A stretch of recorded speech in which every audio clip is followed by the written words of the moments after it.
السلام علیکم ورحمۃ اللہ وبرکاتہ۔ مائی یوٹیوب فیملی، کیسے ہیں آپ؟ امید کرتا ہوں آپ سب ٹھیک ہوں گے۔ آج جو میں آپ کے ساتھ ایک واقعہ پیش کرنے جا رہا ہوں وہ بڑا ہی مزیدار، اور جو ولی اولیاء اکرام سے پیار کرتے ہیں وہ میری اس واقعے کو ضرور سارا کمپلیٹ اینڈ تک سنیں۔ حضرت امیر خسرو رحمۃ اللہ علیہ نے ایک نعتیہ ربائی لکھی اور اپنے پیر و مرشد حضرت نظام الدین اولیاء کے سامنے پیش کی۔ کہا، حضور یہ میں نے نعتیہ ربائی لکھی۔ حضور نے وہ نعتیہ ربائی سنی اور فرمایا کہ خسرو یہ ربائی تو بالکل ٹھیک ہے، بٹ جو سعدی نے ربائی لکھی ہے نا، بلغ لاب کمال ہی، وہ بڑی کمال کی لکھی ہے۔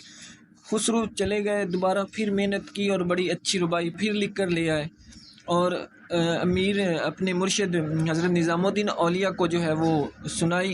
حضرت نظام الدین اولیاء نے فرمایا کہ خسرو ربائی بہت اچھی ہے تمہاری، پر جو سعدی رضی اللہ تعالیٰ عنہ نے ربائی لکھی ہے نا، بلغ لاب کمال ہی، وہ بڑی کمال کی لکھی ہے۔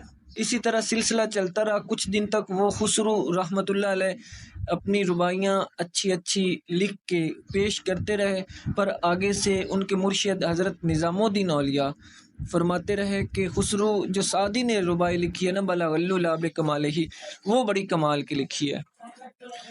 ایک دن حضرت خسرو رضی اللہ تعالیٰ عنہ نے، خسرو رحمۃ اللہ علیہ نے ایک دن حضرت امیر خسرو رحمۃ اللہ علیہ نے اپنے پیر و مرشد حضرت نظام الدین اولیاء سے فرمایا کہ حضور ایسی کیا بات ہے، وہ بھی نعتیہ کلام انہوں نے لکھا، میں نے بھی نعتیہ کلام لکھا حضور کی شان میں، آپ ہر دفعہ یہی کہتے ہیں کہ جو سعدی رحمۃ اللہ علیہ نے کلام لکھا ہے وہ بڑا کمال کا کلام ہے۔ تو پیر و مرشد حضرت نظام الدین اولیاء نے کہا کہ خسرو آدھی رات کو آنا میرے پاس۔ خسرو رحمۃ اللہ علیہ آدھی رات کو اپنے پیر و مرشد حضرت نظام الدین اولیاء کے پاس پہنچے تو دیکھا حضرت جو ہیں وہ اپنے ذکر و اذکار میں مشغول تھے۔ نظام الدین اولیاء رحمۃ اللہ علیہ نے خسرو کو بلایا، پاس بٹھایا تو ایک محفل لگی ہوئی تھی جہاں سارے صحابہ کرام، اولیاء اکرام، خود حضور تشریف فرما تھے اس محفل میں۔ تو اسی طرح بڑی محفل پیاری لگی ہوئی تھی۔ تو حضرت سعدی رحمۃ اللہ علیہ نعت پڑھتے تھے، یہی بلغ لاب کمالہ، کشفت دجا بجمالہ، حسنت خسی و جمالہ، صلو علیہ وآلہ۔ سعدی رحمۃ اللہ علیہ یہ نعت سناتے تھے، صحابہ کرام، اولیاء اکرام، سارے بزرگوں کی محفل لگی ہوئی تھی، اور حضور بڑا خوش ہوتے تھے اس کی نعت سن کے، اور کہتے تھے سعدی دوبارہ سناؤ۔ جب سعدی رحمۃ اللہ علیہ دوبارہ سناتے تو حضور صلی اللہ علیہ وسلم دوبارہ کہتے سعدی دوبارہ سناؤ۔ حضور پاک صلی اللہ علیہ وسلم اسی طرح دوبارہ ان سے وہ نعت سنتے۔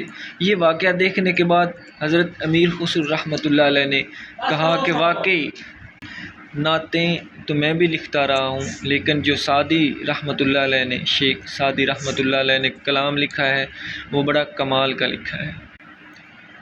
کہتے ہیں کہ شیخ سعدی رحمۃ اللہ علیہ جب یہ نعتیہ کلام حضور کی شان میں لکھ رہے تھے، بلغ لاب کمالہ، کشفت دجا بجمالہ، حسنت خسی و جمالہ، تو حضور پاک اگلا چوتھا مصرع جو ہے وہ ان کے ذہن میں نہیں آ رہا تھا کہ کیا لکھوں۔ تو تب انہوں نے جو ہے حضور پاک صلی اللہ علیہ وسلم شیخ سعدی رحمۃ اللہ علیہ کی خواب میں آتے ہیں، اور حضور نے فرمایا کہ شیخ سعدی تم اگلا جملہ صلو علیہ وآلہ، صلو علیہ وآلہ یہ لکھو۔ تو اس کے بعد شیخ سعدی نے وہ صلو علیہ وآلہ وسلم لکھا۔ تو اللہ پاک ہمیں بھی حضرت شیخ سعدی رحمۃ اللہ علیہ جیسی محبت حضور سے، صحابہ کرام جیسی محبت حضور سے کرنے کی توفیق عطا فرمائے، اور جب بھی آپ کے سامنے بھی یہ نعت پڑھی جائے تو آپ بھی اسے ضرور پسند کیا کریں، ضرور لائک کیا کریں، تاکہ ہمارے نبی کو یہ نعت بڑی پسند ہے۔ تو جزاک اللہ، ملتے ہیں ایک نئے ویڈیو کے ساتھ۔ اللہ